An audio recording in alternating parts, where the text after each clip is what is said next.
silahkan dipersiapkan pertanyaannya. Nanti kita bagi mungkin 2 sesi, baik untuk yang luring maupun daring. Saya ada yang mau ditambahkan dulu dari MC, saya persilakan. Baik, terima kasih Mbak Dwi. Untuk yang mengajukan pertanyaan silahkan disiapkan. Sebelumnya kami mau menyampaikan rasa terima kasih kepada Prodi dari Universitas Pajajaran, Universitas Pasundan, dan Universitas Islam Bandung yang telah berpartisipasi dan berkontribusi, dan juga terima kasih kami kepada Universitas Pasundan karena telah memberikan partisipasi dari mahasiswa 100 mahasiswa.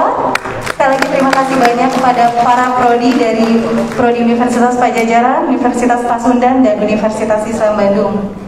Kami ucapkan terima kasih. Kami kembalikan kepada Ibu Moderator. Terima kasih.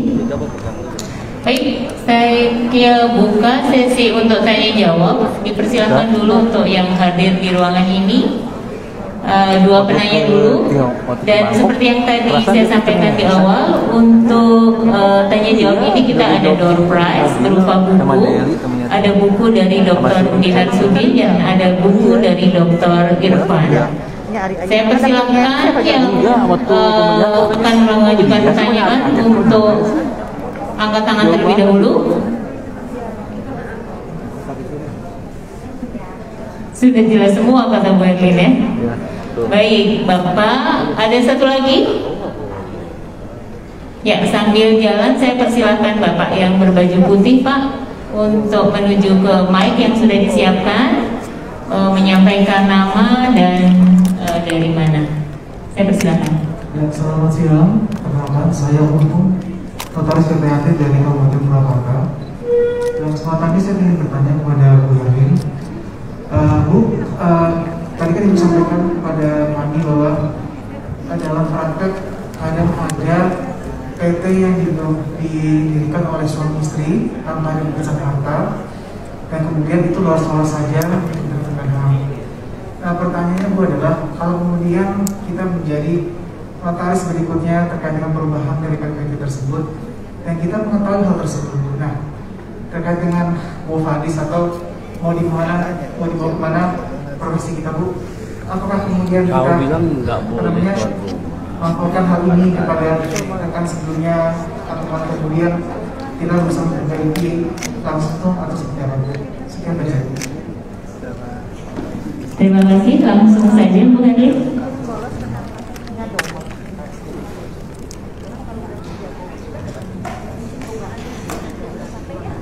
Terima kasih Saudara Untung atas pertanyaannya yang baik juga didengar oleh teman-teman lainnya. Jadi kalau saudara sebagai notaris menerima suatu akte dan saudara tahu mereka adalah suami istri, ya, tentunya pertama notaris tidak boleh menjelekkan teman notaris lainnya, ya. Semua notaris adalah satu keluarga besar. Jadi cobalah saudara untuk memperbaiki, yaitu jelaskan pada klien saudara bahwa kayaknya dari cerita yang tadi saya ceritakan itu saudara bisa memberikan penjelasan. Kalau perlu suruh baca undang-undangnya, begitu dengan penjelasan. Jadi perlu ditambah 1 orang lagi, begitu, supaya tidak menjadi non eksis. Jadi kalau menurut saya minta seorang lagi, walaupun anaknya juga boleh, anak di bawah umur juga nggak apa-apa, karena kan ayahnya bisa mewakili. Atau dianjurkan membuat perjanjian perkawinan. Karena dengan adanya MK 69 tahun 2015 itu bisa, tetapi jadi hartanya harusnya diperoleh setelah perjanjian perkawinan. Ceritanya jadi panjang. Memang di MK itu menyebutkan di pasal 29 ayat 2 bahwa perjanjian perkawinan dibuat sepanjang perkawinan itu berlaku sejak perkawinan atau tanggal yang ditentukan. Tetapi nanti baru diceritakan bahwa tidak bisa di dalam suatu pemilikan bersama yang terikat, ya, kemudian membuat perjanjian perkawinan, maka yang berlaku itu adalah yang sebelumnya tetap harta campur, setelahnya baru bisa dengan bisa harta. Ada memang yang mengatakan berdalih bahwa itu kan undang-undang bilang sejak perkawinan. Tapi perlu saudara ketahui juga bahwa ya pemisahan dan pembagian itu baru bisa pertama kalau suami istri itu bercerai. Kedua, kalau saudara sebutkan berlaku sejak mereka menikah, maka saudara sudah melanggar tadi mengenai hibah antara suami istri. Karena berarti apa? Yaitu setengah bagian tak terbagi dari milik suami yang dulunya hartanya tertulis atas nama istri, jadi saudara hibahkan dari istri, yang istri hibahkan pada suami. Itu kan hibah semacam itu, bagian tak terbagi juga akan batal. Jadi adalah usahakan yaitu atau bahwa mereka bisa membuktikan waktu mendirikannya itu adalah berasal dari harta hibahan atau warisan atau harta bawaannya, nggak apa-apa, itu bisa saudara masukkan ya sebagai apa? Yaitu kan kalau komparisi itu kan harus cakap dan berwenang. Kecakapannya sudah pasti, kewenangannya kalau kawinnya harta campur ya nggak berwenang. Tapi kalau dia bisa buktikan, oh ini harta yang saya masukkan adalah harta yang saya peroleh karena hibahan, ada buktinya, ada warisannya, ada buktinya, it's okay. Begitu saudara Untung, jelas kira-kira.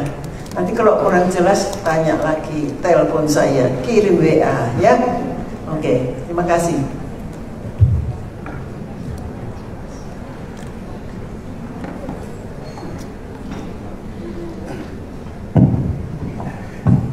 Jelas ya, saudara Untung dan rekan-rekan yang lain. Kesempatan berikutnya. Saya mau lepas baju panitia itu. Gimana? Menjalankan hak sebagai peserta. Pak Dino Makaris Karawang. Iya, persilakan.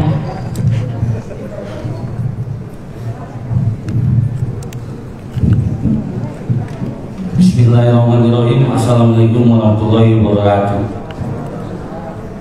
Assalamualaikum warahmatullahi wabarakatuh. Aku belum soto puasa hari ini, kalian nggak puasa, kalian jauh salam aku itu udah payah. Itu malu sama kamu Prof tuh. Ya kan, kalau profilin abu tidak, apalagi yang ada di situ tidak ada profil. Mohon maaf Prof. Selamat siang, salam sejahtera bagi kita semua. Ini efek capek Prof. Karena kemarin di museum nasional saya ajak debat Bang Prof ini. Tapi kalau tuan rumah nggak berani saya debat. Takut saya Profin, saya takut, Berlin saya takut. Sama Bang Udin saya Prof juga saya takut. Jadi saya pengen lucu aja, gini. Aduh, aku lagi, benar nggak bisa. Ini loh, saya melihat bahwa kondisi pandemi COVID indikatornya masih endemi. Sama lagi kasus flu burung kemarin.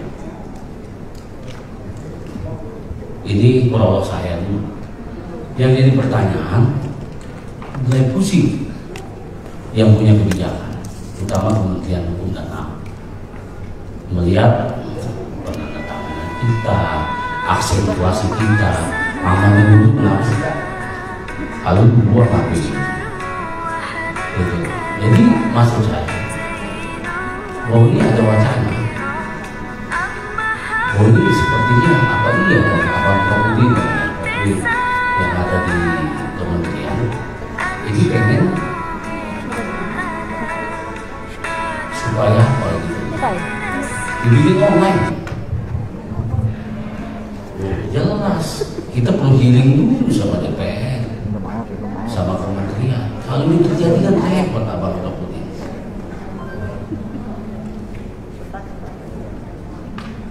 Saya cuma minta kajiannya untuk legislasinya itu dari segi asas legislasi hukumnya, etika, kode etik kita sebagai notaris, sama yang terakhir itu ada aspek moralitasnya. Kalau sampai wacana itu benar-benar terjadi. Terima kasih Prof Win, Prof Berlin, Abang Profudin. Wassalamualaikum warahmatullahi wabarakatuh.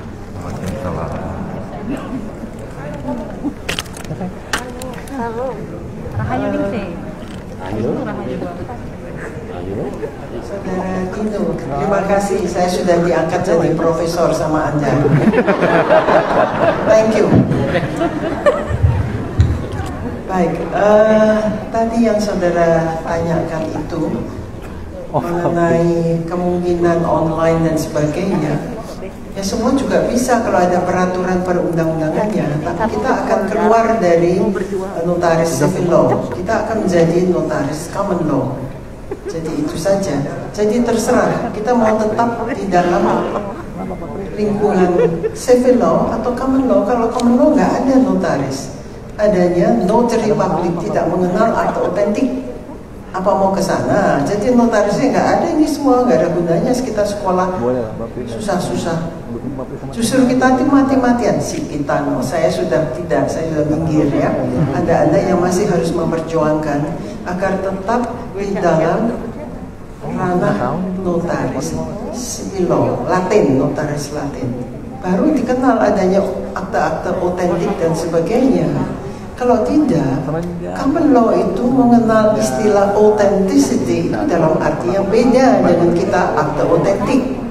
Oleh karena itu kan kita selalu ribut dengan negara-negara common law. Kalau kita mengeluarkan salinan nggak diterima. Mereka maunya tanda tangan asli. Oleh karena itu kan ada namanya itu originally, segala itu karena apa? Untuk menjembatani dengan negara-negara common law.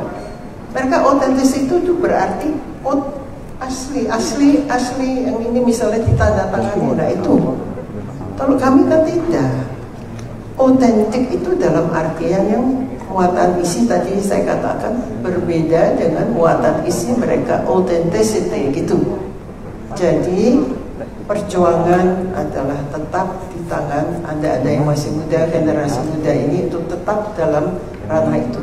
Jadi kalau menterinya mau mengadakan itu, ya harusnya diberitahukan. Oke, kita pindah nih menteri, kita pindah jadi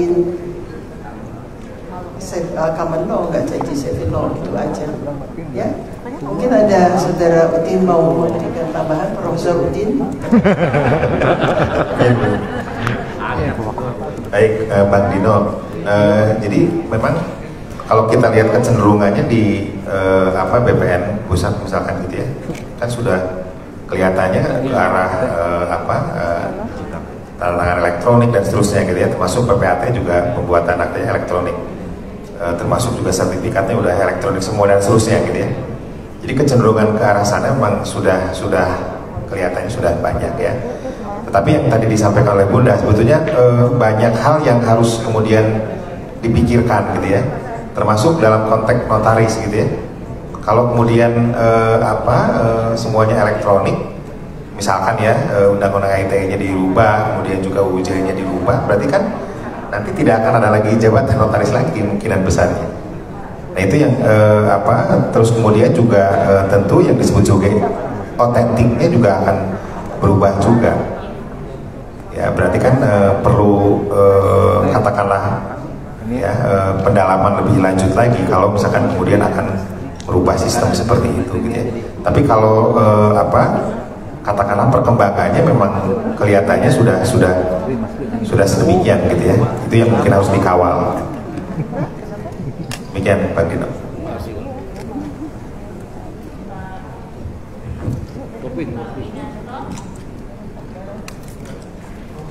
Kan lagi di MPPN.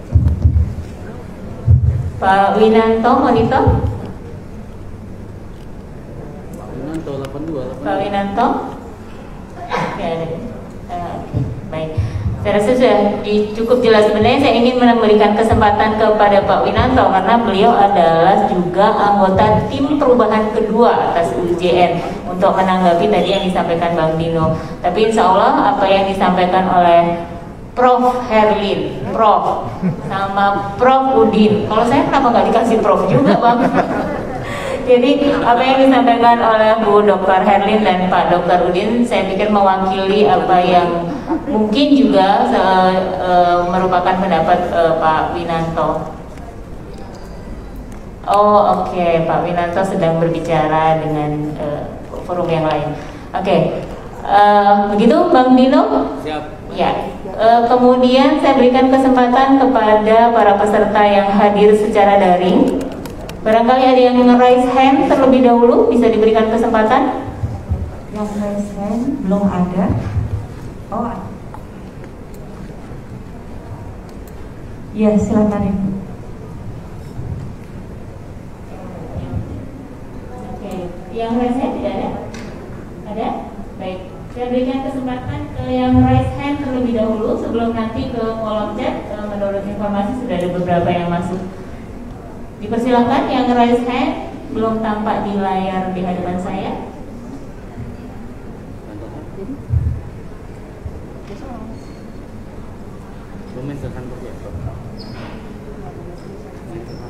Waalaikumsalam Ibu. Ya silakan Ibu.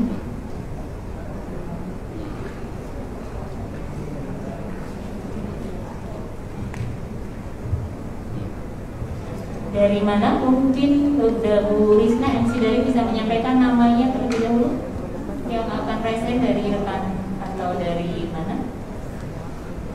Maaf izin sebentar, untuk kendaraan yang bernomor plat B2000N mohon bantuannya untuk dipindahkan karena mengganggu untuk keluar. Terima kasih. Atau mungkin kalau yang raise hand belum tersambung, yang di kolom chat terlebih dahulu sambil menunggu.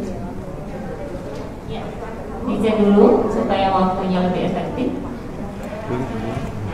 Oh, Dokter Lina. Iya, silakan Dokter Lina. Iya, silakan Bu langsung. Warahmatullahi wabarakatuh. Nama saya Lina Jamila, Pak. Saya dari Fakultas Hukum Unisba. Saya ketika sidang disertasi terbuka itu diuji sama Ibu Herlin. Bu Herlin sehat ya? Amin. Ya. Pertanyaan saya pertama bahwa sekarang ini kita ada tuntutan di era digital. Kalau anak-anak sekarang itu nyebutnya 4.0, bahkan sekarang katanya sudah mau menuju ke 5.0, sehingga semua sarana prasarana atau pelayanan bentuknya digital.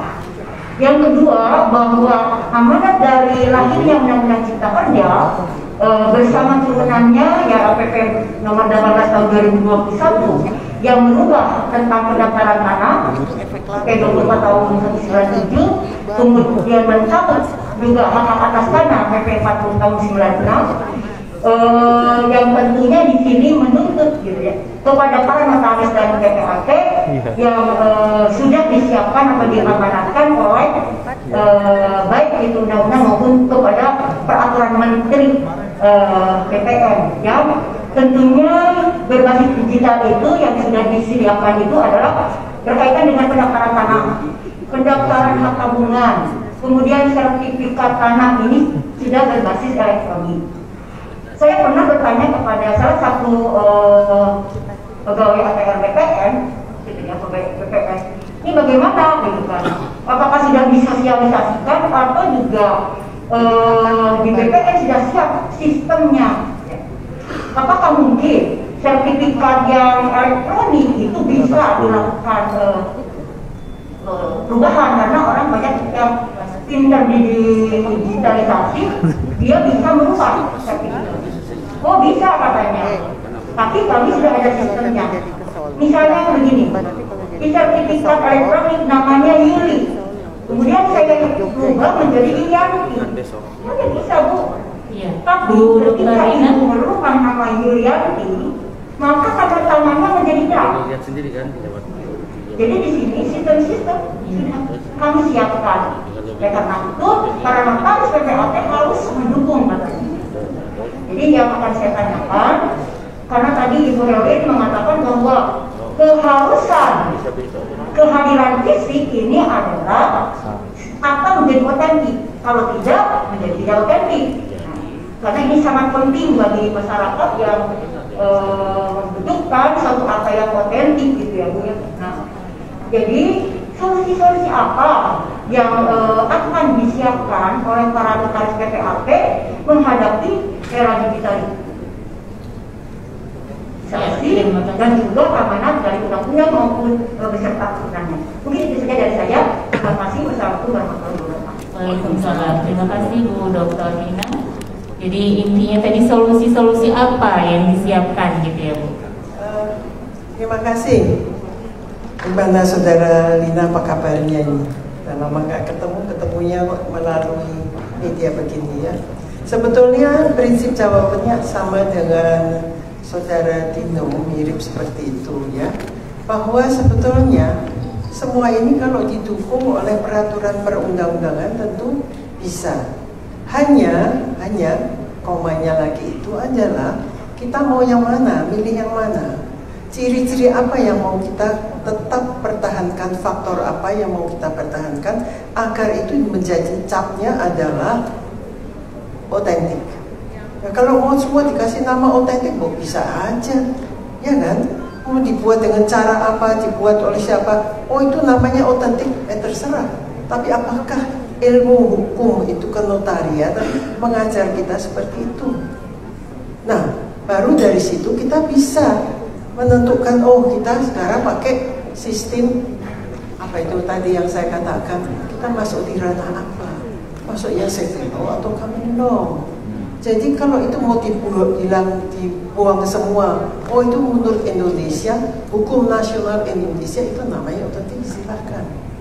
Dan kemudian masih saya ingin juga perjelas di sini juga, mau nanti mau revolusi industri 1, 2, 3, 4, 5 itu terserah.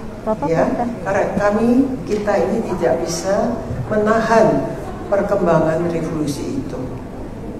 Tetapi kita harus tetap pada prinsip-prinsip tertentu. Itu yang saya katakan lagi, bahwa kita mau milih. Tadi dikatakan oleh saudara ketua juga, mau milih mana? Mau memilih ke kiri, mau milih kanan, maju, mundur, semua dengan segala konsekuensinya. Kita pilih sistem civil law, oke, kita pertahankan. Oh, yang otentik itu harus faktornya ini. Oh, enggak lah, kita maunya gitu-gitu semua cara itu otentik. Ya silahkan, kita masuk ke hukum dari ranah common law. Itu saja, semua ini pilihan. Dan menggunakan istilah digital, ini saya ditegur oleh ahli teknik itu mengatakan, notaris itu kok berani ngomong digital itu hanya suatu sistem merubah dari angka menjadi huruf, itu menggunakan instrumen-instrumen yang canggih. Jadi harusnya pakai istilahnya instrumentasi katanya. Jadi kalau bilang digital itu salah katanya gitu. Nah, ini hanya untuk intermezzo di sini. Jadi saudara Lina, ya jawaban saya adalah seperti itu. Jadi mau terserah nanti politik pemerintah bagaimana. Karena politik hukum dari pemerintah itu harus cocok dengan kesadaran hukum dari masyarakat. Itu harus ketemu. Kalau nggak ketemu antara sana maksakan, ya gimana? Yang bawahnya nggak setuju juga nggak bisa. Seperti tadi dikatakan oleh saudara Udin mengenai dihilangkannya golongan, mengenai waris, keterangan waris dibuat, itu mah terserah, itu mau politik hukumnya begitu. Apakah rakyat yang di bawah ini, ya, yang rumput bergoyang ini setuju dengan cara itu, bahwa nanti semua jadikan satu semua? Tapi kalau yang rakyat ini belum bisa menerima juga nggak bisa, saudara Lina. Jadi kita tunggu saja bagaimana politik hukum pemerintah, bagaimana kesadaran masyarakat untuk menerimanya itu. Kalau itu memang disetujui, ya itulah hukum nasional kita terima. Mungkin saudara Udin mau menambahkan.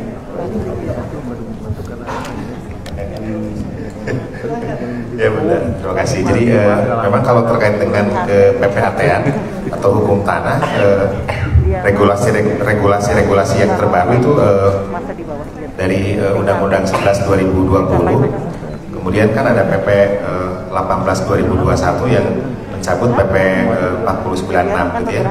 Kemudian tetapi peraturan pelaksananya PMNA atau Permen 999-nya masih tetap berlaku gitu ya. Karena sejauh ini memang belum ada peraturan pelaksana dari PP 18/2021 gitu ya. Tapi kemudian kalau terkait dengan sertifikat sudah ada Permen ATR 1 2021 gitu ya. Jadi ada sertifikat elektronik. Walaupun sekarang ini memang belum bisa dilaksanakan atau belum mulai dilaksanakan. Beberapa saat ke depan mungkin akan dilaksanakan, tetapi itu sebatas untuk hak atas tanah yang dimiliki oleh kementerian, misalkan dalam konteks hak pakai gitu ya, hak pakai dengan tanpa batas waktu, artinya kementerian atas nama kementerian, nah sertifikatnya nanti adalah dalam bentuk elektronik. Jadi artinya kalau kita lihat di dalam praktiknya, mungkin rekan-rekan juga mengalami gitu ya, sekarang validasi sertifikat saja masih belum clear gitu ya, pengecekan sertifikat banyak yang ada overlapping gitu ya, padahal tidak ada overlapping. Kemudian juga NIB masih ada yang bertumpuk, itu mungkin harus diselesaikan dulu. Tapi dalam konteks katakanlah tadi sertifikat elektronik, memang rasanya sih belum siap ya. Ya, termasuk juga apalagi terkait dengan ketentuan di dalam PP 18/2021 bahwa akte PPAT akan dibuat elektronik. Nah sekarang ini juga belum kelihatan batang ininya gitu, batang hidungnya bagaimana pelaksanaan dari PP 18 tahun 2021 tadi gitu ya. Karena kalau bicara tentang ke PPAT memang kan PP 24 tahun 97 yang menyebutkan bagaimana kemudian seorang PPAT membuat akte PMN 397 yang sekarang kemudian sudah dirubah dalam Permen ATR nomor 16 tahun 2021. Nah, kemudian ada PP 3798, PP 24 tahun 2016 itu juga mungkin yang nanti harus diperhatikan gitu, artinya kita kawal sedemikian. Tapi rasanya mungkin akan sangat berubah gitu ya kalau kemudian nanti ada permen terkait dengan bagaimana seorang PPAT membuat akte secara elektronik. Rasanya sih akan aneh gitu ya, karena nanti akan berbeda mungkin dengan kenotariatan. Itu mungkin Mbak. Terima kasih Pak Dr. Udin, dan ini sama juga dengan yang tadi ditanyakan oleh Bang Dino, jadi jawabannya juga berkaitan dengan itu. Baik, untuk yang di room chat, ya, ada pertanyaan dari Ibu Dr. Kikit W. Sugata, Notaris Kabupaten Bandung. Terima kasih Bu Herlin untuk penyampaian materinya. Tolong tanya, PT didirikan oleh 2 orang. Pada waktu mendirikan, mereka masih berteman untuk bekerja sama. Kemudian mereka menikah, jadi diperlukan seorang lagi untuk ikut sebagai pemegang saham. Tapi setelah menikah, mereka sudah melakukan beberapa kali perubahan di notaris yang sama. Namun mereka berdua sebagai suami istri juga sebagai pemegang saham. Kami menerima akta-akta tersebut untuk pembelian tanah. Secara etika sebaiknya menjelaskan bagaimana ya ke klien supaya tidak menyalahkan akta dari rekan notaris.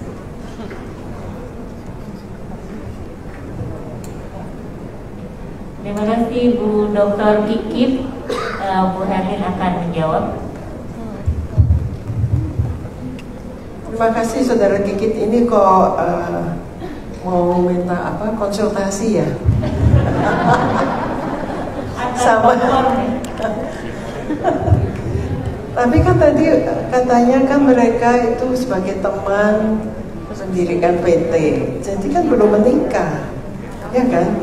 Nah menikahnya ini tahun berapa kan? Apakah mereka menikah sebelum tahun 74 atau setelah 74 gitu kan? Nah itu tergantung, karena kalau sebelum tahun 74 itu berlaku pasal 119 dari KUH Perdata, itu semua nyampur barangnya ya. Tapi kalau menikahnya setelah 74, makanya itu kan harta asalnya masing-masing, jadi nggak akan berpengaruh. Setelah menikah, ya itu kan harta asalnya masing-masing, mau tambah 1 orang lagi juga boleh. Tetapi kan hartanya itu kan masing-masing waktu berdiri itu. Ya. Coba tanya. Ya, Bu Kikit bisa ada wanita Kikitnya? Bu Dr. Kikit bisa dihadirkan secara virtual? Kalau enggak nanti tanya, nanti telepon aja. Nanti telepon ke saya aja deh. Ini udah sedikit. Hanya mau mengajarkan kepada mereka semua, kalaupun kita mau apa yang salah, kita ada etikanya, bagaimana menjadi para klien sih kita mah untuk gimana aja. Tadi udah sama dengan tadi kalau mengikuti sama dengan mirip pertanyaannya dengan saudara Untung dari Purwakarta ya, dari Purwakarta. Jadi memang kita tidak bisa menjelekkan teman saya, itu adalah etikanya. Ya kita carikan jalan keluar, kita coba tanyakan tuturannya itu bagaimana, etikanya apa. Siapa itu? Oh, suara masuk ya. Ingin juga berpartisipasi ya. Ya begitu saudara Kiki. Jadi siapa tuh? Mari masuk. Baik Ibu.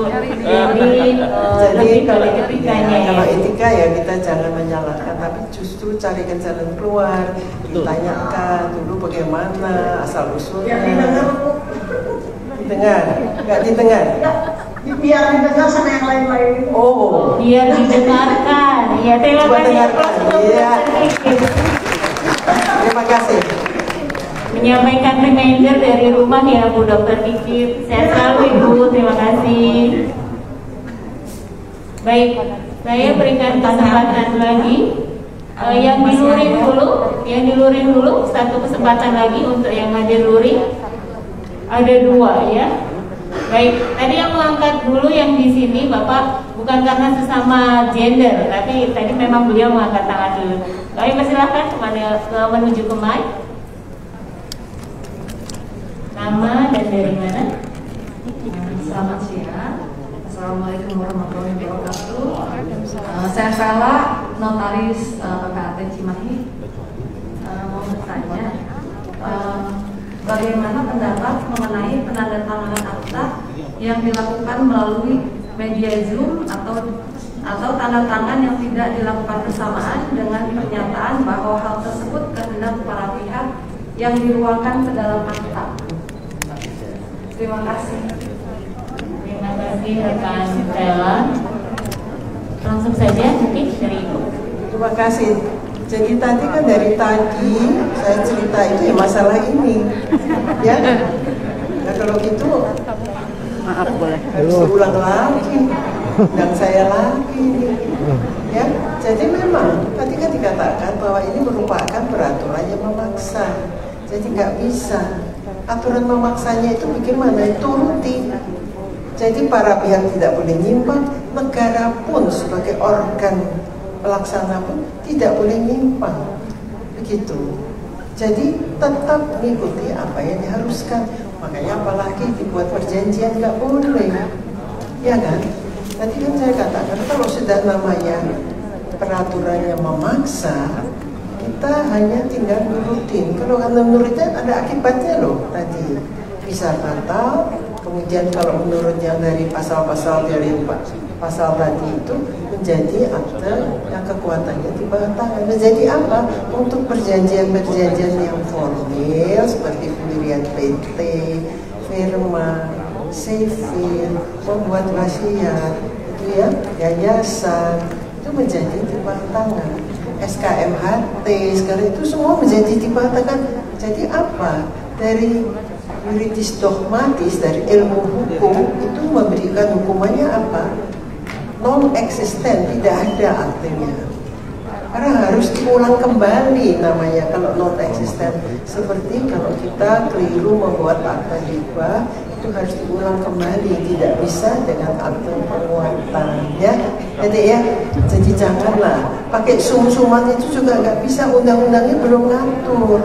Kalau undang-undang ngatur seperti di Perancis bahwa tadi menghadapi notaris, ini menghadapi notaris dilaksanakan, itu juga harus ada aturannya. Apalagi pakai video call, pakai komputer ngadep di sini, halo gitu, terus tanda tangan gitu, nggak bisa. Ya, ikuti dulu lah. Nanti kalau undang-undang sudah diubah, ya kita ikuti seperti tadi yang ditanya oleh Ibu Dina dari Unisba. juga tergantung dari bagaimana peraturan pemerintah mau dibawa kemana kita ini. Notaris yang mau dibubarkan atau mau diteruskan, itu kan? Itulah. Sementara jangan menyimpang. Semua saya anjurkan kembali ke jalan yang benar. Ya, kembali ke jalan yang benar. Insaflah. Insaflah. Baik. Kalau kita buka dengan yang disampaikan Pak Dr. Udin tadi yang rekan salah sampaikan itu kreativitas yang dilegalkan gitu ya. Surat pernyataannya dipakai untuk itu. Baik, penanya berikutnya, silakan Pak.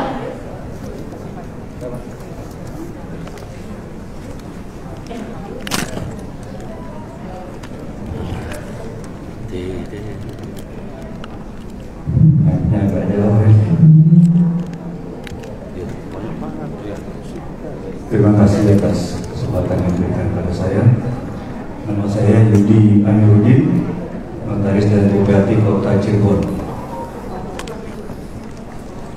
Pertanyaan ini agak lucu-lucu sedikit, cuman lucu tapi serius juga gitu. Pak Udin ini beliau dosen pembimbing saya waktu Jawa. Alhamdulillah bisa ketemu hari ini. Ada satu peristiwa, saya kedatangan klien ini terkait dengan transgender. Si klien ini, saya periksa di kartu keluarganya, dia lahir laki-laki. Tapi ketika dia ingin membuat akte notaris untuk membuat perjanjian kawin, di KTP-nya itu perempuan atau wanita. Nah, orang ini berkeras bahwa harus dibuat akte perjanjian kawin ini dengan berstatus dia sebagai seorang wanita. Saya katakan bahwa kasih belum hapus selesai. Ada undang-undang yang menyatakan bahwa Undang-Undang 23 tahun 2006 yang diperbarui Undang-Undang Nomor 24 tahun 2013, di mana seorang itu harus melaporkan tentang identitas dirinya kepada instansi yang berwenang. Ini adalah Dukcapil. Nah, di bagian lain saya bertanya kepada instansi Dukcapil ini, manakah yang lebih otentik tentang identitas orang ini? Saya katakan klien, saya ceritakan bla bla bla. Mana yang kita lihat, nama yang tertera di KTP atau identitas lain, misalnya di akte kelahiran. Orang ini akte kelahirannya laki-laki, tapi di KTP-nya perempuan. Lalu situ dijawab bahwa yang jadi patokan adalah dia lahir laki-laki. Maka laki-laki kan jadi patokan bahwa dia itu adalah seorang laki-laki, bukan perempuan. Tetapi saya ditantang oleh kliennya, kalau Bapak notaris tidak mau membuat akte saya, akan saya laporkan Pak notaris. Kan cukup dengan KTP saja sudah cukup. Saya katakan bahwa kalau memang itu versi Anda, itu terserah, silakan Anda melakukan itu. Tapi mohon maaf, saya tidak bisa menerima keadaan seperti ini, dan saya menolak orang itu. Mohon penjelasan. Kita notaris ini, apakah sikap saya tadi itu sudah benar, ragu-ragu, atau mungkin bisa kita laksanakan sesuai dengan keinginan para klien itu. Terima kasih, mohon dijawabkan. Assalamualaikum warahmatullahi wabarakatuh. Terima kasih rekan Yudi dari Notaris Kota Cirebon. Pak Udin, bangga. Ibu dulu ya.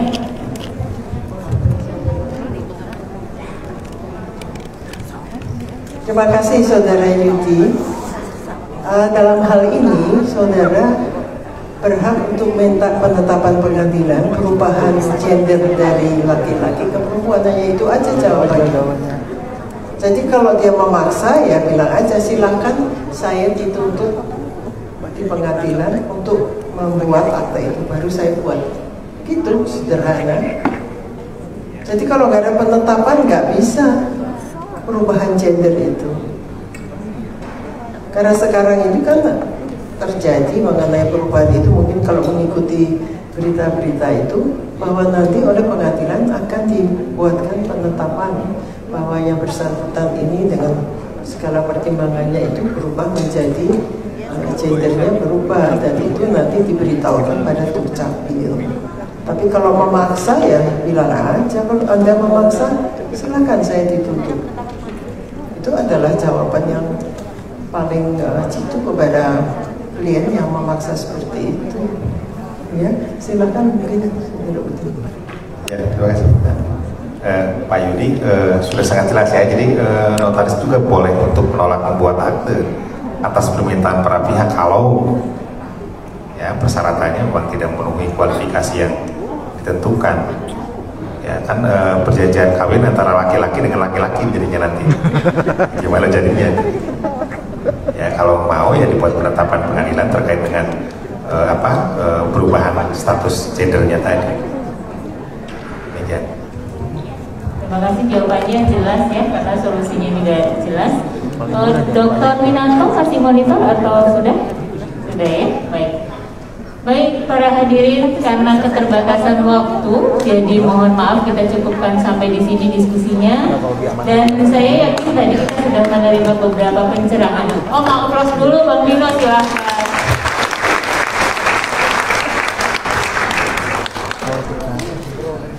Ya, jadi tadi dari pemaparan Bu Dr. Herlin, dari Dr. Winanto, kemudian dari Pak Dr. Udin, jelas bahwa kalau balik lagi ke tema kita, quo-vadis jabatan notaris antara peraturan dan pelaksanaannya, maka jelas bahwa aturan jabatan notaris adalah termasuk aturan yang memaksa, karena merupakan aturan memaksa mempunyai implikasi pada hal-hal yang menjadi akibatnya. Pak Win juga menyatakan bahwa seseorang apabila telah menjalankan tugasnya dengan baik dan benar tidak akan bisa dipidana. Sehingga kita harus menghindari penyimpangan atau malpraktek, baik itu karena godaan materi, ketidaktelitian maupun ketidaktahuan. Pak Dr. Udin juga menyampaikan bahwa peraturan jabatan notaris dalam hal ini UJN juga sumpah jabatan itu aturannya sudah jelas, sehingga harus dipenuhi agar kita bisa mendapatkan perlindungan. Jadi jangan harap kita akan dilindungi apabila kita tidak melaksanakan undang-undang jabatan kita sebagaimana mestinya, dan jangan melakukan kreativitas yang tidak sesuai dengan peraturan jabatan kita. Demikian hasil dari diskusi kita kali ini, semoga semuanya mendapatkan manfaat. Kalau tadi saya buka dengan pantun, saya izin menutupnya dengan pantun lagi. Kalau ladang banyak hama, tak perlu petani untuk berpindah. Walau hati masih ingin bersama, tapi waktu berakhir sudah. Waalaikumsalam warahmatullahi wabarakatuh. Sekali lagi berikan aplaus untuk para narasumber kita dan ibu moderator kita yang luar biasa pada siang hari ini. Baik, tidak terasa ya, alhamdulillah ya, kita sudah kepada inti acara. Selanjutnya pemberian cindera mata kepada para narasumber yang luar biasa telah hadir. Ibu Dr. Herlin Budiono SH, Bapak Dr. Winanto yang sudah tidak hadir ya karena ada narasumber di tempat lain, dan kepada Bapak Dr. Udin Narsudin SHM juga untuk moderator kita Ibu Dwi Saptaningrum, kami persilakan untuk ke depan. Dan cindera mata diserahkan oleh Ketua Pengurus Wilayah Jawa Barat Ikatan Notaris Indonesia, Bapak Dr. Bapak Dr. Haji Irfan Ardiansyah SHLLM SPN, dan juga Ibu Sekretaris Ibu Ana Wismayanti, juga Ibu Diba, Ibu Bendahara, kami persilakan.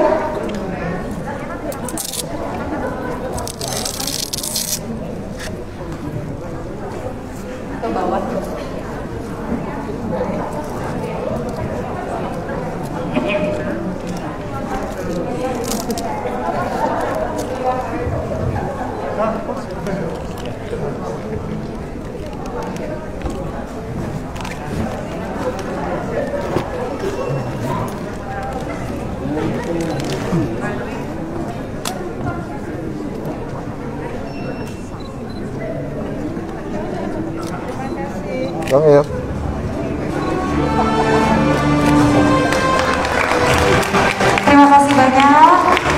kita berikan tepuk tangan sekali lagi untuk Ibu Dr. Herlin. Terima kasih Ibu. Selanjutnya untuk Bapak Dr. Udin Narsudin, SHMH, diberikan oleh Ibu Ana Wismayanti. Berikan tepuk tangan untuk Bapak Dr. Udin Narsudin, SHMH. Terima kasih. Dan untuk Ibu moderator kita,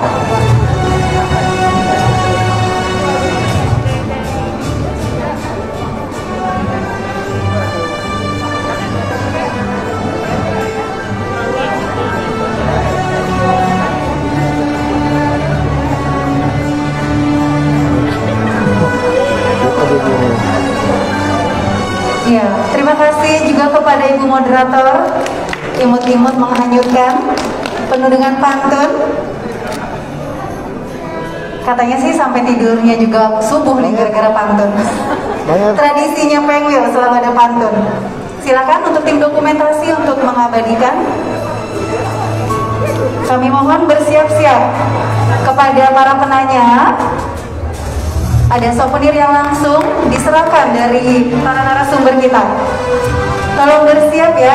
Dari Bapak Untung yang hadir di sini, nanti setelah ini Bapak Untung, Bapak Dino, Ibu Vela. Untuk yang hadir di sini ada 3 hadiah dari Bapak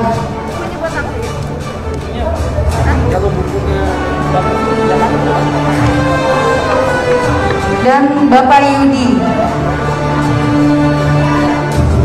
Diserahkan oleh Ibu Herlin dan Bapak Udin. Versi yang tadi penanya itu ada 4 orang. Kalau yang dari luring akan kita kirimkan. Terima kasih kepada Ibu Dr. Lina dari Fakultas Hukum Unisba dan Ibu Dr. Kikit. Ya, silakan baris terlebih dahulu, berdiri di depan. Bapak Untung, Bapak Dino, Ibu Vela dan Bapak Yudi. Bapak Ibu sekalian, ya, langsung diserahkan dari Pak Udin. Kang Udin, lihat sini.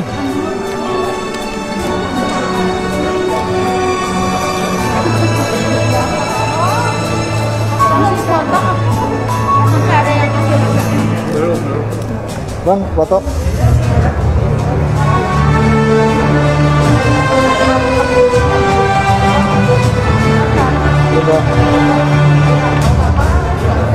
Terima kasih atas pertanyaannya. Oke, tim dokumentasi. Ya, terima kasih Ibu Herlin, Pak Udin. Baiklah.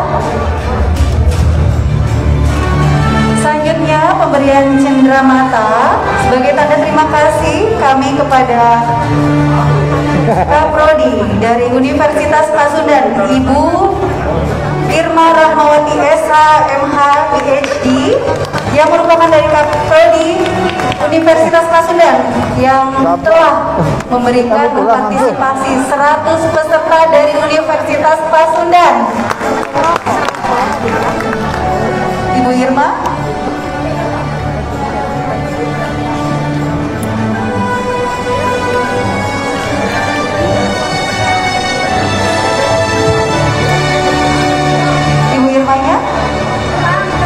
Udah pulang diwakilkan? Boleh silakan perwakilannya. Ibu Ketua ya, silakan Ibu Ketua. Terima kasih kepada Universitas Pasundan atas partisipasinya yang diserahkan oleh Ibu Sekretaris kita, pengurus wilayah Ibu Ana Wismayanti.